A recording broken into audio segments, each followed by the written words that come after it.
All right, welcome everyone. This is the last session of the show, so thanks for coming to this one. I really appreciate it, and I'm going to talk about visualizing network topologies and traffic, but I have an awesome team with me. I have with me Arunima, who is a UX researcher. She's based in Seattle. And I have Greg, who's an engineering manager working on networking UI and tooling, and he's based in Warsaw. So I'm going to introduce you to the agenda real quick, so we're going to know what we're talking about. And let's talk about traffic flows and how we do visualize those in an on-premises network. I'm always going to introduce with that. And then I'm going to talk about how we can do it in the cloud today. Then I'm going to give over to Arunima, and she's going to tell about research we've done on how, on what else users want about network visualization and what we found out there. And then I'm going to segue to the topology section and what's been possible there till now. And Greg's going to introduce a shiny new product we built around that. So let's get started with traffic. And I come from an ISP background. I worked in a couple of ISPs. I started as a network engineer in Google. So when I made the switch to the cloud 5 years ago, I felt a little bit uneasy. The tools I've been looking at, the dashboards I've been using every day, they don't work anymore. I was missing my tools. The data wasn't there anymore. I couldn't find it. And I was like, what's this with cloud? Everything's different. This is not good. I felt a little bit like a kid on the playground getting his favorite toys taken away. But over time, I got more comfortable. I realized you might have to step a little bit out of your comfort zone when you make the switch to the cloud. Maybe you need to look a little bit somewhere different for the data you're looking for, and it's not all that bad. So I'm going to introduce you to that. Let's first look at what you might have done in the past. So when you visualize traffic, there's lots of tools around, open source and commercial tools. They all kind of do the same thing. They read some counters over SNMP, they aggregate them, they take out like overflow data, and then they visualize them and store all the data in a database. And that's how you visualize layer 2 data. So you can't get anything about protocols. If you want to dig deeper, you need to use any of these flow-like protocols, NetFlow, JFlow, SFlow, more recently IPFix. And they also all kind of work the same way. You have a router or switch exporting flow data, and you have a couple of collectors who take the data and store it in a database, and then you have some tools to use that to analyze the data around. What's a little bit difficult is getting 100% coverage. So in this example here, you can see we collect the data right next to the firewall.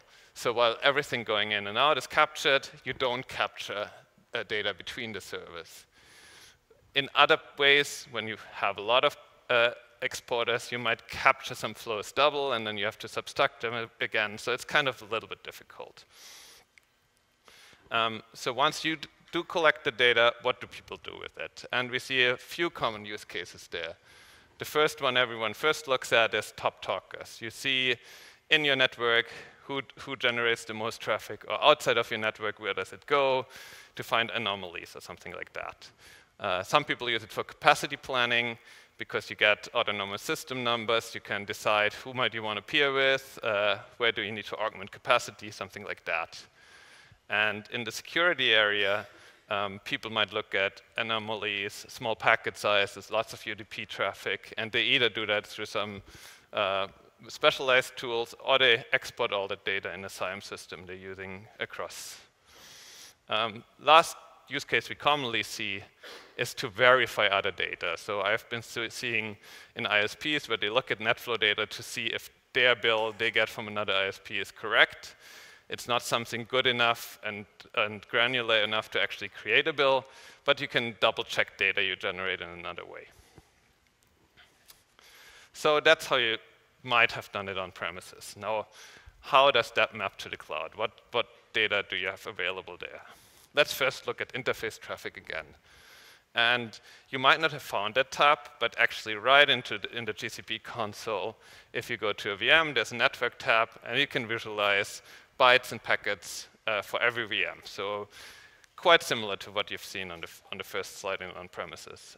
With stack driver monitoring, You can create these aggregate graphs you might get used to. So that's quite similar as well.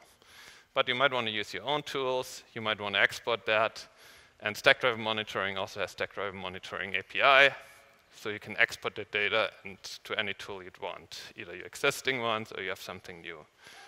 And if you ever wrote any tool that uses SNMP, you will be very happy to not anymore use it, but just use RESTful API instead. Now, there's also elements in networking which you have in cloud, which you don't have the same way on premises, like our global load balancer. You don't have like a global load balancing element in your on-premise network. And we also can export some data there. Similar in the console, we can show you quite some nice graphs of where does your traffic come from, which backend group does it go to. But if you actually go into the Stackdriver Monitoring, you can get further metrics. Like we can see the round trip time on the front end and the total round trip time of TCP flows, and you can use them right there to create alerts, or you can export them through the API. We also have a regional load balancer product. The metrics there are slightly different, but again, you get some data around the load balancers through Stackdriver Monitoring and its API. So that looks quite good. But what about flow data? Well, I'm pleased to say that we recently launched VPC flow logs in GA. So that's our flow level network telemetry product. So what does that mean? It means every 5 seconds, all the TCP and UDP flows get logged and sampled and exported to Stackdriver logging. So what does it mean? Is it like NetFlow? Well, it's like NetFlow, but it's not NetFlow. So what's different? First of all, we have some exciting features you don't have in NetFlow. We can export the exact IP of the flow. We don't limit you to a subnet/24 level. And we add a lot of useful annotations to it, so you don't have to do that yourself, like the name of the instance, the name of the VPC subnet, the region zone, etc. on the side, and some more, which I will go into a little bit later. But not everything which is there in NetFlow is there in VPC flow logs. First of all, we capture by flow and not by packet, so we can't give you the packet headers. We didn't see too many people actually using the full packet headers, so this seems to be okay. People also like their AS numbers. They wanted to see peer and destination AS. Well, you might not really care about who we peer with, so let's not care about peer AS. But since people really want the destination AS, this is an annotation we recently added, so you can now see the destination AS number right into the flow log as one of the annotations. What's also not the same, obviously, it's a different log format. We have all these useful annotations, so you can't use your existing collectors. You need to build a different data pipeline. But we do have exports right out of the box to BigQuery, Cloud Storage, and PubSub.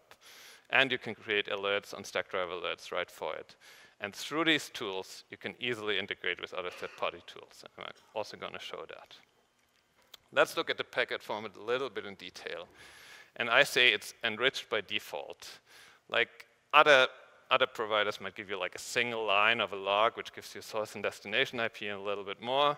We give you a rich JSON of information with all these annotations, like the instance name and subnet name, but also stuff like the round trip time on every TCP flow, because we can infer that from seeing packets going in both directions, or the location of the external entity on a city level, country level, or continent level. So that's very, very useful. And some data you might otherwise have to collect and add in a very complex way to your data.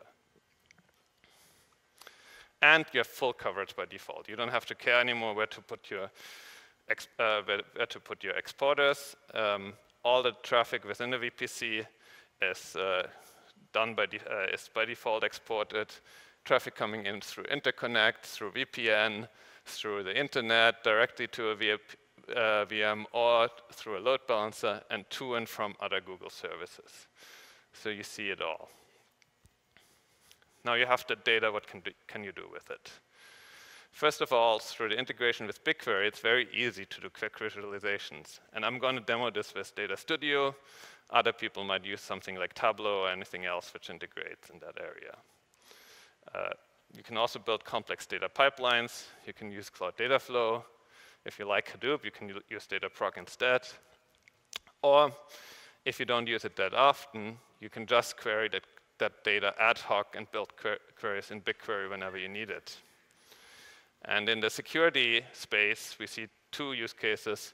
Either you export that data through PubSub into your SIEM software, and we tried out a few, it works quite easily. Or you, again, when you have a security incident, you can easily, just through the BigQuery interface, dig into your data and find out what might be going wrong. But let's demo this. Switch to the demo, please.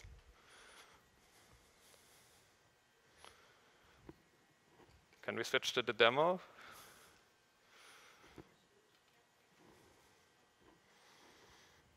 No, not yet. There we go. All right, so I have an application built, and it has a global load balancer, and it's running in 3 continents, and it's a simple web application.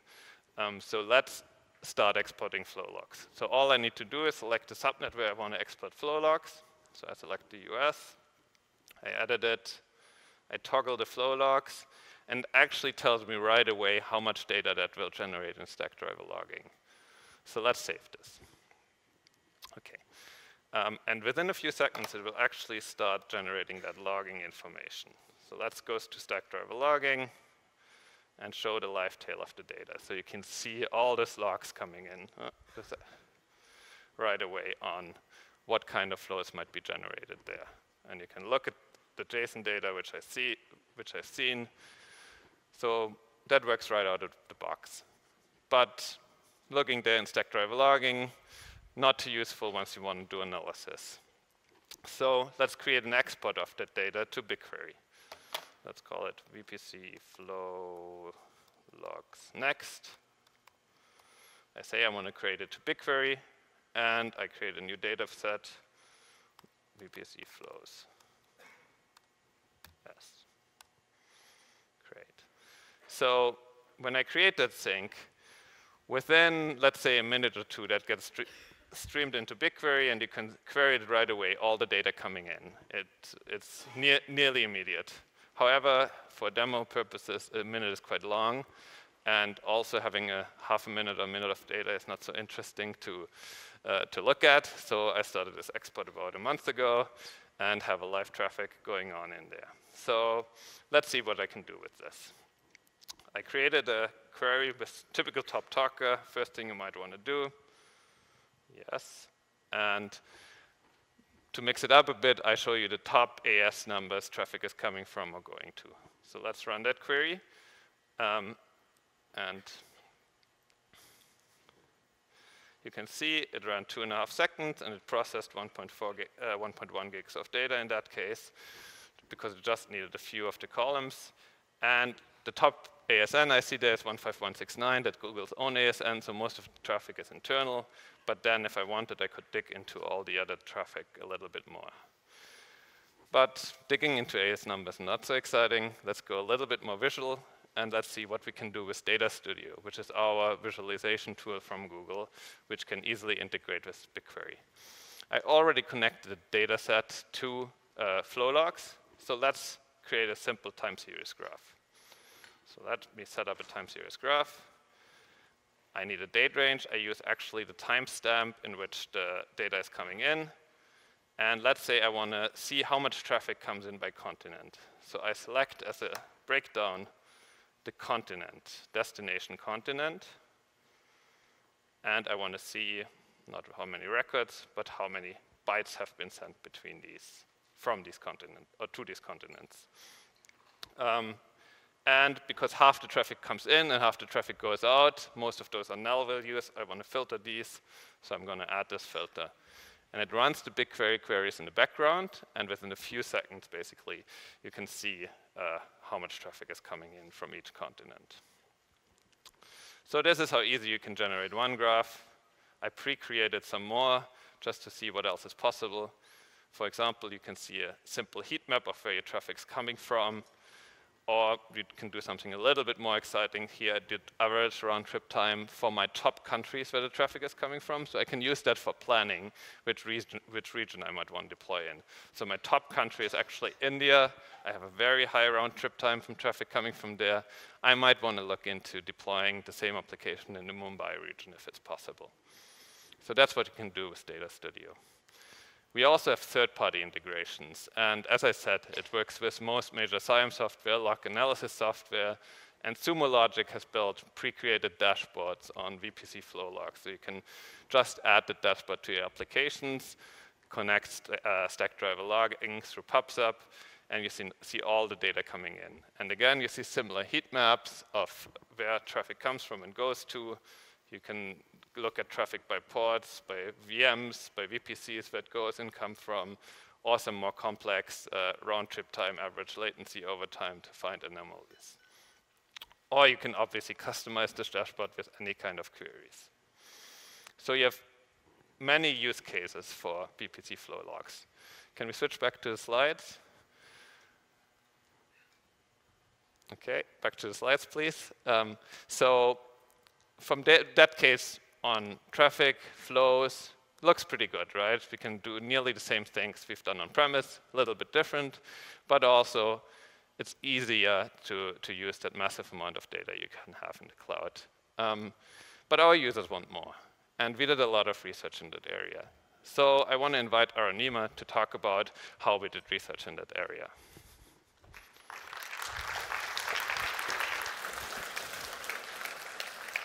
Thank you, Jens, and thank you so much, everyone, for being here. As Jens said, I am Arunima, and I am a user experience researcher in Google Cloud Platform. And I truly believe that I have the best job ever, because I get to talk to you, all of our customers, and bring your feedback into our PM and Eng team members to build the products that you need and you want. So as Jens was mentioning, over the last few months, me and my team members, with our fabulous PM and Eng team, were engaged with you to think about how to visualize network topologies and traffic in GCP so that we can actually understand what to build for you. Well, why did we want to do that? As Jens was mentioning, if for some of you who felt as when Jens did, as that they were a kid from whom some of their toys that they had been using in on-prem was taken away, what we wanted to do for you is to build new tools or new toys, better toys, which will provide you a good insight into, and better insights into GCP networks. So how did we accomplish this? I am a researcher, as I said, and I wanted to take this opportunity to tell you a little bit about how we do research in Google and within Google Cloud Platform. For us, it's really, really important to follow the tenet, focus on the users, and else will follow. Why do we do this? Well, this helps us to identify whether a product or a feature or a system will meet users' needs, so we can build the right thing and understand and gain empathy for our users so that we can build the things right. And I do see some very familiar faces in the audience, so thank you so much for coming. You are the people that we've been engaged with, but we conduct a variety of user studies. We do one-on-one interviews, we do site visits, so thanks for welcoming us at your sites. And also we do customer workshops where we bring a lot of user voice so that we can understand your pain points. Finally, we also do co-design sessions. These are really, really important aspects of user research and the UX team because, there are three things that this helps us with. One, to liberate us from our own mistakes by, replacing our own personal assumptions with data-driven requirements. Second, it prevents us from building the wrong thing or improving something in the wrong way. And finally, as I mentioned before, enables us to discover and the unmet user needs and inform prioritization with our PM and Eng team. So during these engagements, we listened to you. What we heard that, you loved our load balancing, Sankey diagrams, and all the data that was provided through that. You also told us and reached out to us about some of the VPC flow logs that Jens was mentioning. But you also mentioned to us that, even though these products and features and visualizations are working out for you, you needed something more. There are some gaps, and you wanted us to fill that in. And that's why I'm taking this opportunity to talk to you about these 3 things that we've heard. One is around visual representation, and another around understanding the network, and finally, diagnosing network issues. Why we wanted to talk to you about this is because if we've not heard from you, if you have other use cases and you want to bring that information to us, that's amazing. Please do feel free to talk to us. We'll be here. So one of the concerns that you voiced to us, or the pain points you talked to us about, was around the current state of visual representation in our console. What you mentioned is that what we have currently, the list of resources, subnets and cloud routers and VPN gateways, etc., they are stored in a very flat list of resources. They're very flat, but that is not really useful to you because in practice, all of these resources have relationship. They are interrelated, and you want to see that interrelation. Second, we also heard that you want to understand the network configuration and layout. Some of the feedback that we heard was it's hard for you to understand what is connected to what, how your network VPC is set up, is redundancy working well for your hybrid networking. Also, the network global state. So where is the traffic coming from? Which geographies it is originating and where is it going? And how is the traffic being routed? Finally, and last but not the least, we also heard about diagnosing network issues. So topics around troubleshooting, proactively monitoring issues, and alerting. So when something is not going right, you wanted to understand specifically where the problem is. Also, you wanted alerts around network events, such as areas that are operating abnormally.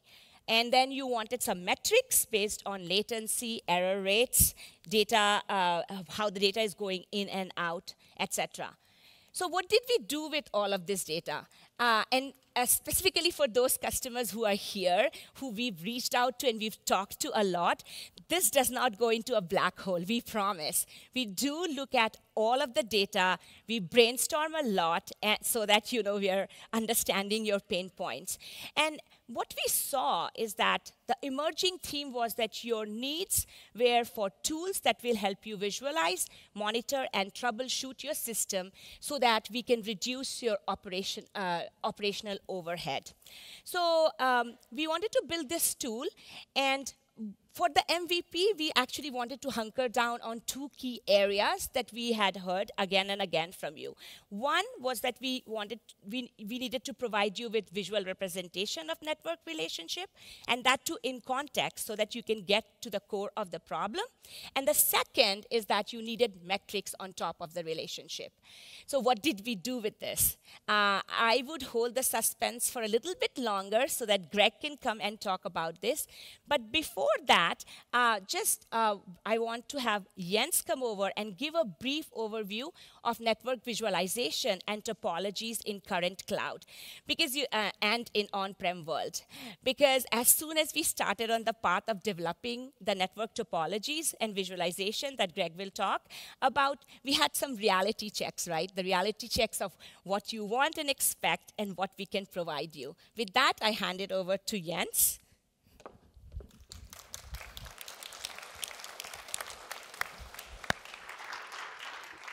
Thank you, Arunima. So topology is important for everyone, and it always has been. And unfortunately, it always has been difficult to visualize. So If you look at on-premise, the first problem starts with collecting the data. Like, what do you have in your network? You might use a lot of vendors, different passwords, etc. So it's not actually easy to get an inventory. So I said you need to use all the protocols. Cisco's discovery protocol, link layer discovery protocol, see what you can reach via your SNMP community, go through op tables, IP addresses, and hopefully somewhere you get an inventory of your network. The good thing is, in Compute Engine, through the sub APIs of Compute Engine API, you have the inventory. It's all in Compute Engine. So you have all that data. The issue is context is missing. You don't know how they're interrelated. So let's see how we worked on that. First, on premises. Let's say you collected all that data. You might want to get a nice network map like the one pictured on the left. But in reality, there's lots of tools around topology. Every network monitoring suite say they have it, but they're not really focused on it. So mostly you end up with a graph a little bit like that, something auto-generated, and it's not really what you want. So what do people do? Well, you do it yourself. Most people draw network diagrams, they draw them again, they try to make them better, they customize them, they show them to their peers, they have them rated, they make another view, another layer. And yeah, they're highly customized and opinionated. And then in cloud, people try the same thing, but there's two issues with that. First of all, it changes so much. So you just finished drawing your diagram, your network changed again, someone deployed something, it's not up to date anymore. The second issue is actually how resources are organized in the cloud and on-premises. On-premises, you have quite a clear structure. If data comes from the internet, it goes through several layers, several aggregation layers to the top of rack switches until it hits like your web or application service. So you have some grouping right there. If you look in the cloud, we have a software-defined network running on Andromeda through a network fabric. Everything is kind of close to each other. You talk through that virtual switch, you have a flat network, so how do you actually do that diagram? Some people tried grouping by subnet or something else, but it's not inherent, so the structure is a little bit missing. And that was also the first thing we've seen when we tried to look what we can do for you. And what we made out of the research of Arunima and those different realities we have, I'm going to invite Greg and he will tell you. Okay, so let's take a moment and recap. So what we heard from you was pretty clear. You want to see relationships, and then also need a way to layer meaningful insights on top of those relationships.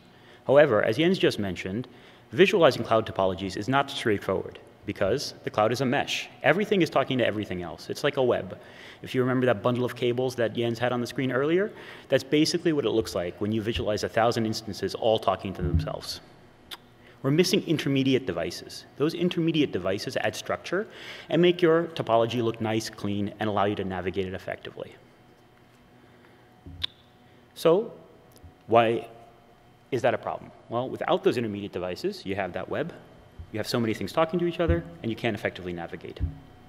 However, those intermediate devices also, in a way, structure you into looking at your topology in a very specific and a very unique way. You look at switches, you look at servers that are attached to switches, you look at core switches and firewalls, right? And you can't necessarily navigate in the way that's natural to you, in the way you'd like to. So we realized, when we took a step back, is that we have an organizational problem. And we were using intermediate devices historically here in order to fill this gap of organizing the data and allowing you to navigate a complex network. So we thought about an alternate mechanism of structuring the data in a way that allows you to navigate it. Right? And a natural way was hierarchies. If you take a group of resources and group them together, and you take those groups and put them into higher groups, and so on and so forth, you can get to a point where you have a very clean view, and then you can drill down and find exactly what you're looking for. The ability to select entities and the ability to put them into hierarchies is a key organizational concern that's necessary in order to visualize topologies effectively. Unfortunately, there's no clean hierarchy for most resources. It's unfortunate in one way because it makes our lives a lot harder, but it's actually very fortunate for you because that means you can group things together in many different ways. An instance, for instance, could be in a group, it could be in a zone, it could be directly in a region or in a project. Right? There's a lot of different ways to do it, and rather than saying we'll create one hierarchy for every base resource, we decided to create many hierarchies. Before I give you a demo of the thing that we're building now, I want to explain a few key concepts that are key to this organizational structure. All right, so first, we thought about base entities. Base entities are the things that you're very familiar with, things that communicate on the network. In an on-prem world, this would be a server with a network card. The network card in our world would be a base entity. But also things like your external clients, things that have IP addresses outside of your GCP network, your on-prem, so your VPN tunnels, your routers on-prem, the things that your interconnect attachments point to are all base entities. We took those base entities, and then we figured out, OK, what are hierarchies that make sense? So hierarchies, as I mentioned earlier, are just groupings of those base entities that go higher and higher. And then a hierarchy family is a collection of hierarchies that all ends at the same base entity. So if you have an instance, you can have many hierarchies, and they all form a hierarchy family. These are key navigational concepts that are important. OK, so we've organized the data, and we created a structure for it. So now what can we do? Well, you saw VPC flow logs before. We also have HTTP load balancer logs that are in Stackdriver today. We took this data, and we started to process it. And what we were looking for in this data was relationships and metrics, the same things that you identified and let us know that you really needed. So let's put this all together. We created meaningful hierarchies and a way to structure the data. We took relationships out of the VPC flow logs and the load balancer logs that we were already receiving. And then we skimmed insights off of that as well, actual metrics. And then we applied those metrics on top of those relationships. So I'm going to do a demo of a project that we're building, of a product that we're building now. Before I get into the demo, I think a little bit of context is necessary. So in our demo, we have a worldwide e-commerce site. Right. This e-commerce site is made up of fundamentally 4 different applications. There's a browse component, a cart component, checkout, and feeds. It's globally distributed in 3 GCP regions. It's a worldwide e-commerce shop, so that's important to them. And the data has to be replicated around the world. So this particular e-commerce shop is using a database solution that's replicating between GCP regions, but all reads and writes are happening locally. All right. So now that you understand a little bit about how the application is structured, how the company's infrastructure is structured, let's go into a demo of how you can visualize and how you can see this structure in action. Oh, thanks. OK, so this is the product that we are currently building. We are in an early preview of this product. And what you see here, right, is the Americas, EMEA, and APAC. You see a load balancer in the middle, and you see 3 GCP regions with dotted lines moving all over the place. This is a visual representation of the project I just described. The dotted lines are traffic that's flowing between external sources, a load balancer, and regions. And this is all generated dynamically based off of your project's configuration and the actual things that you have going on. If this customer decided to create a new GCP region tomorrow, or not create a new GCP region, but build into one, that would show up instantly in this diagram. So it evolves and it scales with your business. Now, this view is a little bit complicated because you see a mixture of things that are coming through the load balancer and also TCP traffic that's coming directly from external clients and going inside of GCP regions and between them. Let's take a look at a view where we're looking specifically at just a load balancer.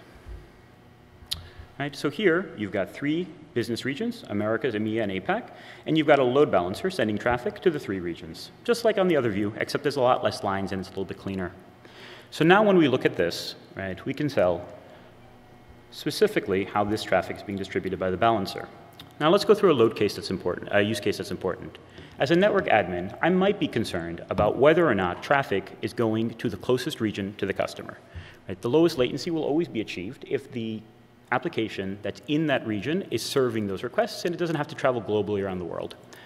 So if I hover over APAC, I'll see some interesting things. First of all, I'll see some metrics on the edge. I know they're hard to read there, but it shows that we're receiving 12 kilobytes of traffic into the load balancer, and it's sending 60 kilobytes a second. On top of that, I can see that all traffic that's coming from APAC is going directly to the Asia East 1 region, which means that this is set up properly. Looks good. OK, what's next? Let's take a look at EMEA. EMEA, same thing. I see some metrics on this edge, how much is going to the load balancer, and then I see it's all traveling to Europe. But what happens if I click on Americas? In this scenario, I actually see traffic from the Americas is going into 2 different places. One into US Central 1, and also into Asia East 1. That's an indicator to the network admin that, hey, something is wrong here. This is not optimized. If my customers in the US have traffic being served by resources in Asia, it's not optimal for them. If I open up Asia, I can take a look at the different groups that are there. I mentioned there was a browse group, a checkout group. You see them all here. I go back, I click on Americas, and I see that the traffic that's flowing through the load balancer is flowing to just one of those groups in Asia. Right? If I open up the US Central 1 region, I see traffic's flowing to all of them. So this is an indicator to me, right, that this particular backend service, which is made up of 3 instance groups, is sending traffic to 2 instead of the one that's most closely correlated with the user. Now that I have this view, I can also use it to pull more information. So I can open up the load balancer, and inside the load balancer, we see these are the different backend services that match the applications we were just talking about. I can click on one of the backends and get a time series graph right on the side. These are Stackdriver metrics that show request count and backend latencies for that backend service. Because this is in Stackdriver, because these are all Stackdriver metrics, these are things you can set alerts on. You can use these views to not only discover your network, not only see metrics, but then also use alerting in order to operationalize what you're doing. Let's go through another use case. Since this is a globally distributed business, we have traffic moving between GCP regions. And as many of you know, traffic moving between GCP regions is costly. Right? It's costly in 2 ways. One, if your application can't read and write locally, it has to pay a latency penalty to send traffic across the world. But 2, it's actually money costly. It has an impact on your bill. So we want to make sure that all the traffic that's moving in between GCP regions is traffic that's only related to the databases. No applications are reading and writing across the world. So let's see how we can do that with this view. First, I can hover over a region and see how much traffic is moving in between the region and other regions. If you've ever had to debug an issue with why is my bill so high for inter-region traffic, this would save you a lot of time, trust me. If I open up the regions, I can see instance groups again. Notice, in the past, we saw 4 instance groups. Now we see 5. The 5th one is the database servers. They're not seeing any load balancer traffic, so they weren't in the previous view. It wasn't important for you there. Now, if I click on, let's say, the database group in Asia, I can see that this database group is talking only to other database groups in other regions and to all the applications local to it. Right? It's an early preview. We don't have all the metrics yet, but the metrics we do have, you see as well. Right, so this is the amount of volume that's coming from the database group and going into a different region. If there was another instance group here also sending traffic, we could focus on that particular group and see those metrics as well. All right, can we go back to the slides, please? All right, so some key takeaways. We have VPC flow logs. Those are available in GA today. They're annotated by default and easy to integrate with Google tools and also third-party tools. We have Stackdriver monitoring, which has been there for everything, not only for networking. There you can get time series metrics, you can get logging, all networking specific as well, but also programmatic API access to pull that information. And finally, the network topology graph. So we're currently in an early preview, and we're opening for trusted testers. We're combining relationship and metric data into a single view, and we're organizing it by hierarchies to make it easy to consume, and are very much focused on the use cases that you need to solve on a day-to-day basis.